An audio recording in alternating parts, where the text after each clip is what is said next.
El texto principal de esta homilía está sustentado en el Evangelio de San Juan, capítulo 14, del verso 15 al 31. Como contexto de esto que está ocurriendo, lo voy a colocar bien cortico, pues quiero entrar de inmediato al tema.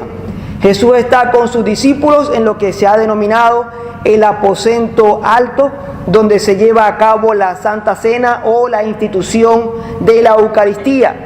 Allí, una vez más, anuncia su partida y en un punto de la conversación les hace esta promesa: y yo rogaré al Padre y les dará otro Paráclito para que esté siempre con ustedes. Y entramos entonces en la enseñanza. El Paráclito es una palabra griega que se usa para definir a abogado, intercesor, maestro, ayudante y consolador. ¿Por qué quiero entrar nuevamente a esto cuando ya lo enseñé hace unas semanas atrás? Puesto que es el sustento de la doctrina, del conocimiento, para que nos permite entender no solamente quién es el Espíritu Santo de Dios, sino cuál es su propósito, cuál es su misión, cuál es su ministerio. El Padre, el Hijo, el Espíritu Santo están involucrados por completo en todo lo que tiene que ver con la creación, tienen que ver con la restauración de todas las cosas, tienen que ver en el rescate del ser humano que había perdido todas las cosas desde el huerto del Edén. Así que hay que entender, cada uno ha tenido una etapa crucial dentro de todo este tiempo. Y la iglesia está viviendo el tiempo del Espíritu Santo de Dios. Pero déjenme explicarle entonces un poco más. La palabra Paráclito define a uno que es abogado, que es intercesor, que es maestro, que es ayudante y es consolador. ¿Por qué es abogado? O mejor dicho, ¿cómo es su función como abogado? Es abogado, el Espíritu Santo es experto en leyes, nuestro defensor legal, es quien derriba todos los argumentos de nuestro acusador. El acusador de los cristianos es el diablo, es Satanás. Nos señala constantemente nuestras faltas, nuestros errores, ya sean por hierro, es decir, por desconocimiento, o porque hayamos pecado intencionalmente a causa de alguna debilidad propia que pudiéramos tener. Pues el enemigo se alza y nos quiere acusar y señalar. Sin embargo, el Paráclito, nuestro abogado, derriba todos los argumentos que pueden venir en nuestra contra y nos hace libres, pues, de toda acusación. Él también es nuestro intercesor. No solamente es un mediador, sino que también es quien logra la reconciliación. Él es quien toca nuestros corazones para que reconozcamos nuestra posición real frente a Dios. Él nos ilumina en nuestro interior y nos hace ver que necesitamos, que tenemos una necesidad. Y Él mismo entonces se encarga de acercarnos y traernos a la comunión con el Padre. El Espíritu Santo de Dios es maestro. Él nos enseña la verdad, nos dirige, nos guía, nos conduce por el camino, por la senda derecha. Ese es el Espíritu Santo de Dios. También es nuestro ayudante. Él nos auxilia en medio de la adversidad, nos ampara, nos socorre, nos sostiene. También es nuestro consolador, y con esta palabra voy a agregar un poco más para darles a entender claramente lo que significa, puesto que en la traducción de la palabra griega al español, pero primeramente al latín, la palabra utilizada no refleja todas las cosas. La palabra consolador tiene que ver con una capacidad que el Espíritu Santo de Dios nos da, un poder que el Espíritu Santo de Dios nos da. Es un estímulo, un aliento que motiva, que exhorta, que nos da la habilidad. ¿Para qué? Para sostenernos en medio de la adversidad, para luchar en contra de la adversidad, para superar la adversidad. y también para que en ese tiempo que es tan crucial o tan difícil, cuando sufrimos de caídas o cuando sufrimos pérdidas, pues igualmente viene y nos consuela. Es quien nos da ese abrazo tierno en nuestro ser interior que nos permite, ¿verdad?, permanecer aún en medio de la dificultad, permanecer firmes. Usted sabe que el enemigo utiliza la adversidad para decirle: Dios no te ama, Dios no te quiere, algo hiciste. Siempre está buscando la manera de entorpecer nuestra relación con Dios. El Espíritu Santo de Dios está allí para que incluso en medio de la situación más difícil podamos mantenernos firmes en alabanza, en adoración, creyendo en que Dios es nuestro ayudador y que nos ama y que está allí pues para cada uno de nosotros. Cosa importante, el Paráclito es otro, no es el único, es el otro Consolador. Cristo mismo era el primer Paráclito. Y cuando vemos lo que Jesús hizo con los discípulos, tenemos una idea de lo que el Paráclito, mejor dicho, de lo que el Espíritu Santo de Dios también hace con nosotros. Él, tal cual como Cristo enseñó a sus discípulos, guió a sus discípulos, corrigió a sus discípulos, exhortó a sus discípulos, los guardó, los cuidó, de la misma manera el Espíritu Santo de Dios lo puede hacer y lo hace con cada uno de nosotros. Antes Cristo tenía una limitación, estaba en esta tierra y podía estar solamente en un sitio a la vez. Pero una vez que se va, que toma posesión de su reino, es coronado en el cielo como Rey de Reyes y Señor de Señores, cosa de la que hablamos la semana pasada, y entra, ¿verdad?, al lugar santísimo, entra al santuario de Dios y se presenta allí pues como nuestro sumo sacerdote para interceder constantemente por nosotros, por nuestros pecados, presentándose como propiciación por cada uno de nosotros. De la misma manera el Espíritu Santo de Dios es quien va a cumplir, a hacer un ejecútese de todo lo que Jesús hace y alcanza por nosotros. Él es quien lo hace con cada uno de nosotros, puesto que el Espíritu Santo de Dios no está sujeto a un cuerpo humano, sino que puede estar está en todas partes al mismo tiempo. Y eso es un atributo exclusivo de Dios. A veces nosotros tendemos a darle este atributo a Satanás, al diablo. Usted escucha a alguien aquí: no, porque el diablo hizo tal cosa, y de repente otra persona en Japón dijo: porque el diablo causó un destrozo. Bueno, o estaba allá o estaba en Japón, no podía estar en los dos sitios al mismo tiempo. Y la gente tiende a culparlo directamente y dándole un atributo que solamente es de la deidad. Nadie más sino el Padre, el Hijo y el Espíritu Santo pueden abarcar todo, pueden llenarlo todo y estar en todas partes al mismo tiempo. El Espíritu Santo de Dios no es una simple fuerza, aunque da fuerza. Una secta, no lo puedo llamar religión, por allí enseña que el Espíritu Santo de Dios es solo la fuerza activa de Dios, como la energía eléctrica.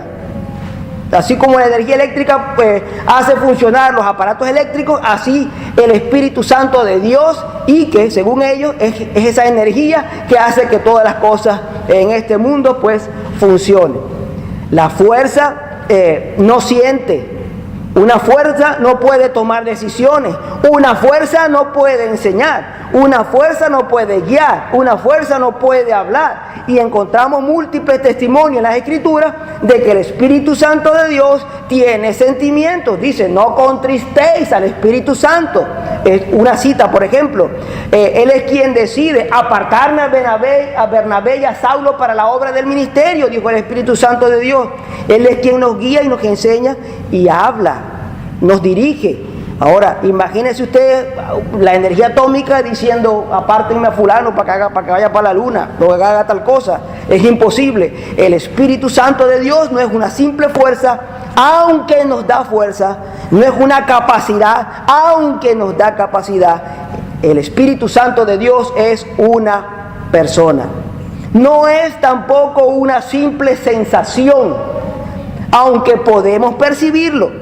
No es una sensación al que se le atribuye un nombre, tal como se le hace, como hacen algunos, y me voy a fincar allí, a algunos con el fulano espíritu de la Navidad, al que le abren las puertas y las ventanas para que se meta en diciembre en su casa. Eso es una sensación la Navidad, como es alegre, como hay fiesta, como hay regalos, como hay un compartir agradable, hay reencuentro familiar, ya el ser desde chico está siendo preparado y entrenado. Cuando llega Navidad, cuando viene diciembre, comenzamos a sentir esos días, ¿verdad?, donde la gente está en la calle, se mueve más y se preparan para la fiesta, y genera una sensación que produce un tipo de alegría, pero que no es una alegría real que viene de parte de Dios. Es una alegría simple, ¿verdad?, por el tiempo, por la fiesta que se avecina. El Espíritu Santo de Dios no es algo como eso. El Espíritu Santo de Dios es una persona. Y lo vuelvo a repetir, porque hay personas que quieren relacionarse con el Espíritu Santo de Dios como si fuera un objeto, como si fuera una fuerza, o como si fuera un ser místico, mitológico, con el que entramos en contacto tal vez a través de algún tipo de ritual o a través de la meditación trascendental. No es eso. No es eso.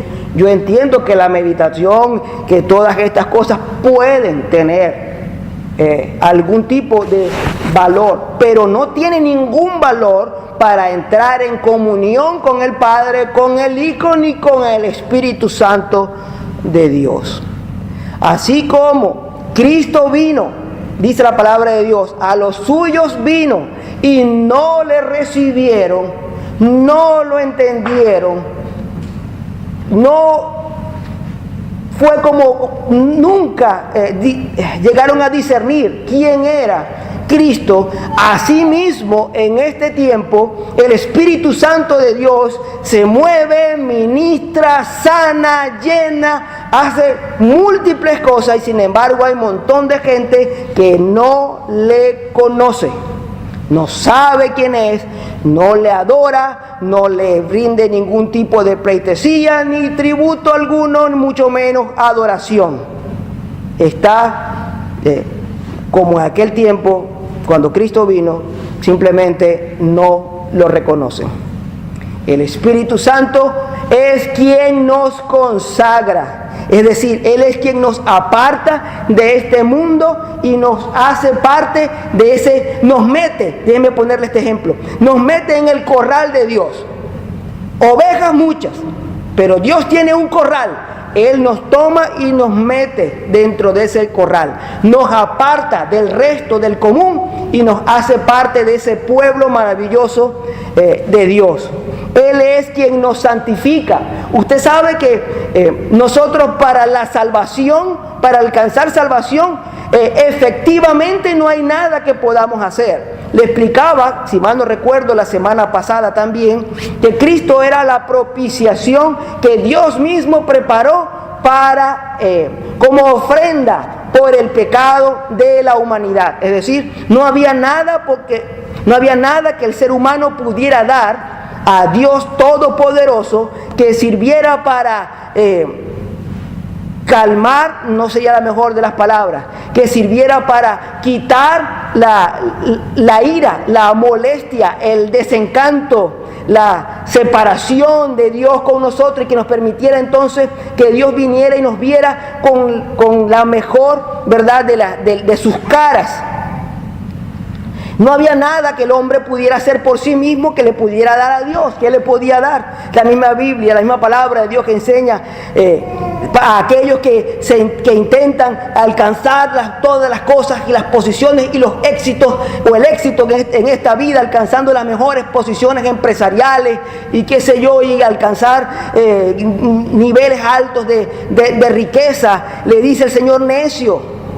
O sea, ¿Con qué este día vienen y piden por ti? ¿Cómo? ¿Qué vas a dar de todo eso en rescate por ti, por tu propia alma, por tu propio corazón, por tu propia vida? No hay nada que puedas dar. Y no lo había. Así que Dios mismo tuvo que enviar a su Hijo en propiciación por nuestros pecados para que entonces pudiéramos tener esa bendición de poder contarnos entre los amigos de Dios y estar dentro de su redil, Él convertirse definitivamente y para siempre en nuestro pastor. Él es quien nos regenera.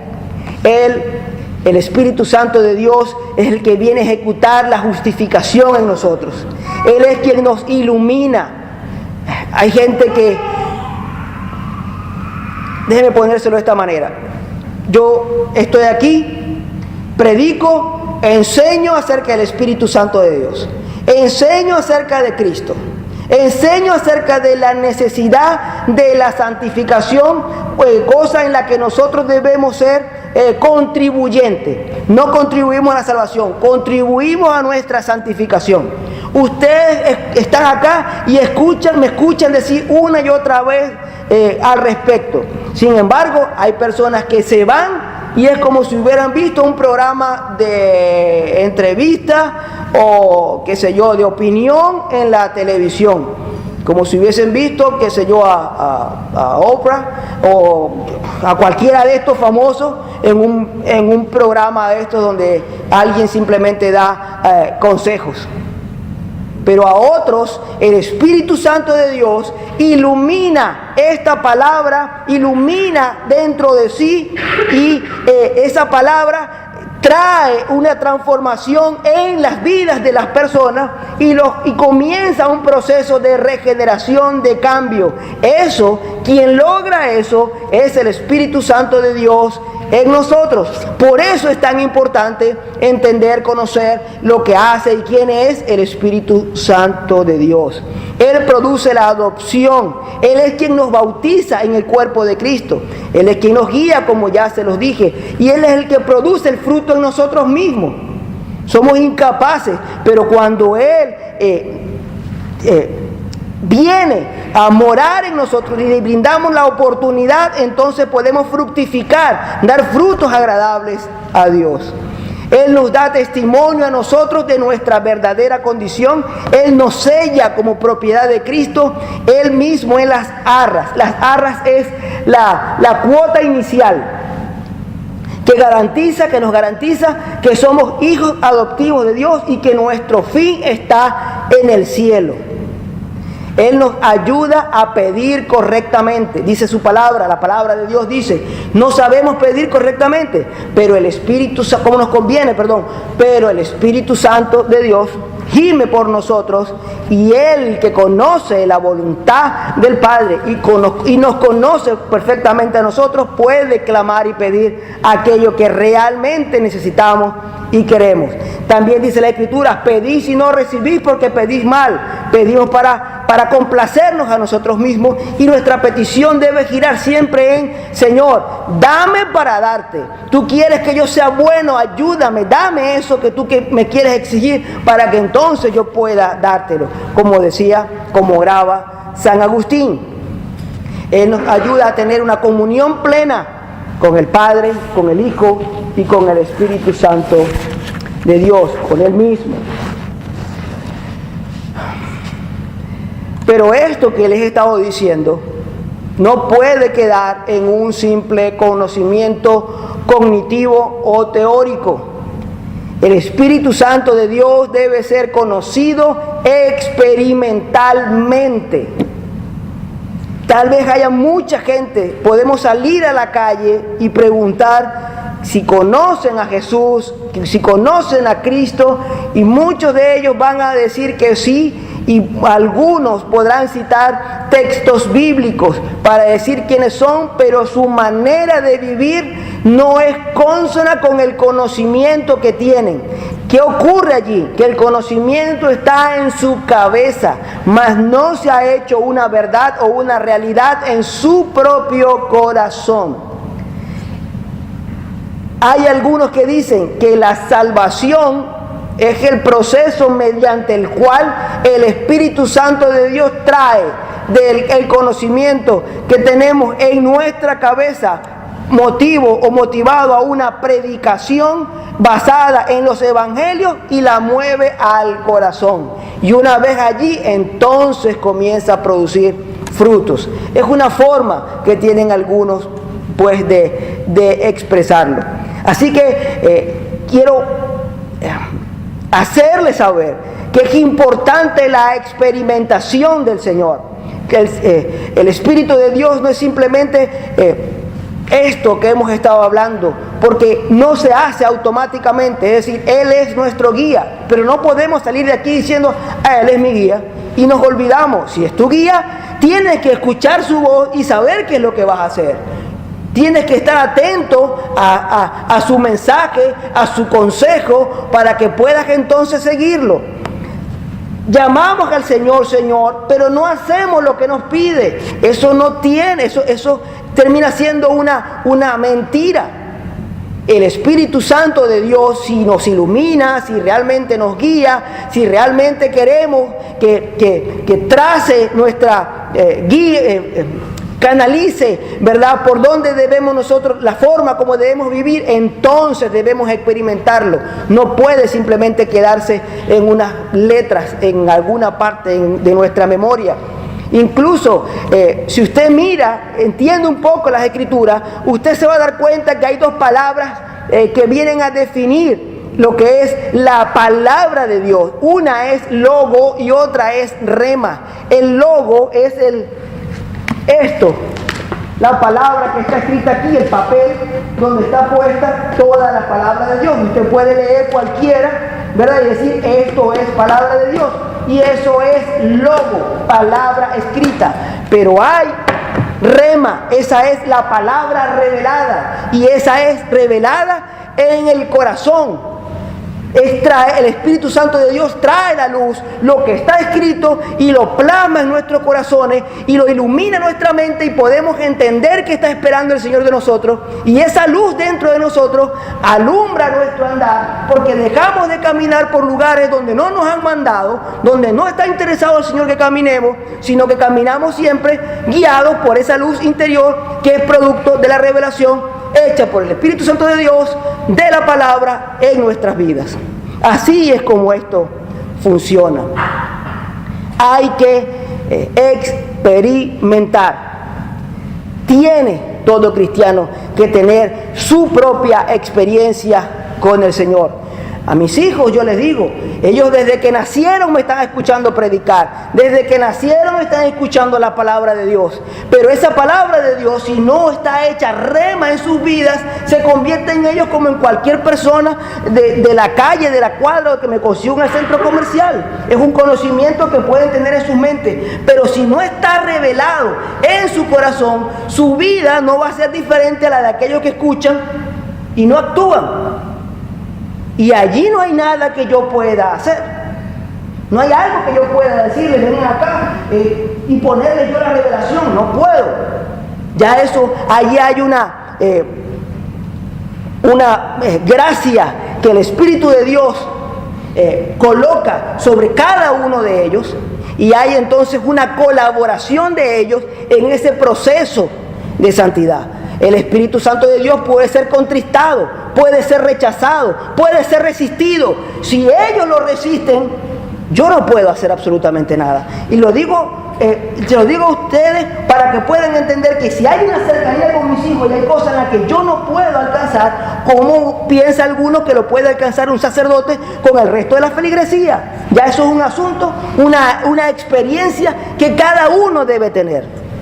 Yo había escuchado la palabra de Dios, muchísimas veces la había escuchado, pero hasta el día aquel, cuando yo siempre menciono, donde el Señor se atravesó en mi camino y me dio un par de cachetadas, reacciona, despierta, este soy yo, estoy aquí. Ese día que yo lo vi, el Espíritu Santo de Dios me marcó, me selló y comenzó el proceso de transformación en mi vida, proceso que no va a terminar nunca. Bueno, nunca en esta tierra. Terminará cuando nos presentemos delante de Dios, y allí el día final, el día de la resurrección, cuando los cuerpos sean transformados y seamos completada nuestra regeneración, incluso del cuerpo, ese día terminará todo ese proceso. Pero mientras tanto, el Espíritu Santo de Dios es quien nos toma de la mano y nos lleva, y con Él mismo dirige, encabeza todo este proceso de transformación de nuestras vidas, para que le podamos tener a Él, al Padre y al Hijo, podamos tenerlo como centro de nuestras vidas y no el resto de las cosas. Pablo decía así: ciertamente estimo todas las cosas, Pablo decía, prosigo a la meta, al premio del supremo llamamiento de Dios en Cristo Jesús. Él caminaba constantemente hacia ese premio del supremo llamamiento, es decir, cuando él estuviera en la presencia de Dios y se completara. Esa es la meta. Caminamos todos, colaboramos con el Espíritu de Dios en esta transformación, con el objetivo que tenemos todos, que es estar en su presencia durante o por toda la eternidad. Luego Pablo dice: ciertamente estimo todas las cosas como pérdida por excelencia del conocimiento de Cristo, mi Señor, por amor del cual lo he perdido todo y lo tengo todo por basura. Pero aún con eso, teniendo esa frase, explicando que lo ha dejado todo y se ha entregado con todo su ser, espíritu y alma y cuerpo al servicio del Señor, teniendo el resto de las cosas como basura, termina diciendo así: no que lo haya alcanzado ya, ni que ya sea perfecto. Y yo siempre digo, cada vez que tengo oportunidad de leer esto, yo digo, bueno, si Pablo dice estas cosas, ¿qué será de mí? Si un hombre como Pablo tiene que decir, yo no lo he alcanzado, tengo que ser realista y decir, Pablo, yo vengo a un año luz detrás de ti, ¿cómo lo voy a alcanzar? Y termina Pablo diciendo, sino que prosigo en el entendido claro de que no lo he alcanzado, a ver si logro así agarrar aquello para lo cual fui también agarrado de parte de Dios por Cristo Jesús. Es decir, yo voy a cumplir con mi parte, con aquello que el Espíritu Santo de Dios me pone a hacer, me impulsa a hacer, para contribuir con esa transformación de mi ser y vivir conforme a lo que el Espíritu Santo y de Dios Padre y Dios Hijo desean para mí. Esta es la misión del Espíritu Santo. Él inicia la obra de transformación que termina en el cielo. El Espíritu Santo nos da vida, nos sumerge en Cristo, nos da el poder para crecer en sabiduría y temor de Dios. Él es quien nos sustenta y fortalece en nuestro hombre interior durante las tentaciones. Él nos capacita para la obra ministerial de reconciliación que todos tenemos. Él nos ayuda a obedecer, pone el querer en nosotros, pero también pone el hacer. Él nos hace enfrentar la muerte con valor y nos da la seguridad de vencerla, pues Él mismo nos levantará el día de la resurrección. Y este día celebramos al Espíritu Santo de Dios. A Él, al Espíritu Santo de Dios, le damos toda honra, toda gloria. Al Espíritu Santo de Dios decimos y elevamos nuestra voz, elevo mi voz y exalto, alabo, lo bendigo y le expreso toda mi gratitud y mi amor por todas las cosas maravillosas que hace constantemente en mi vida, por guiarme, por dirigirme, por enseñarme, por estar allí en medio de la dificultad, en el tiempo más oscuro, en el tiempo más duro de mi vida. Él siempre ha estado allí. ¿Cómo no voy a adorarle? ¿Y cómo no voy a servirle? ¿Y cómo no voy a hablar de Él? ¿Cómo no voy a dar testimonio de lo maravilloso y grande de Él y de lo que Él ha hecho conmigo? Cuán agradecido estoy, Espíritu Santo de Dios, por todas las maravillas y cosas gloriosas que me has permitido ver, conocer, experimentar. Estar cerca de ti, no hay nada que pueda comparar. No hay nada que pueda comparar el saber que tengo comunión contigo y experimentar esa comunión con el Señor.